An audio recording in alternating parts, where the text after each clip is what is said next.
És akkor a következő dallal Karcsi és Marian szeretne kedveskedni Gyomendrődre, kislányoknak, Fruzsinának, és azt üzenik, nagyon szeretik, mint világ a világ.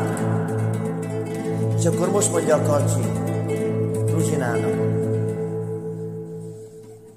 apának egy szemlánya, szíve gyönyörű virága, neked szól ez a dal, mert szeretlek.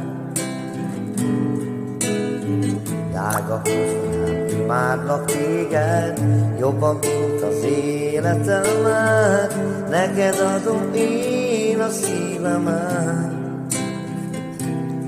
Te vagy a tavasz téli éjszakában, legszebb szereleme nagy világban, ha rám neved, elfeleded minden bánatot. Te vagy a szivárvány viharos életemben, bárki mondaná, hogy semmim sincsen, azt felelném, Fruzsinám a mindenem.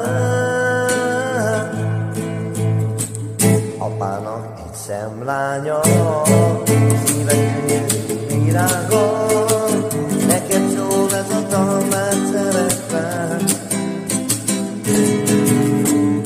Én szeretlek, kislányom, téged, jobban, mint az életemet, neked adom én a szívemet.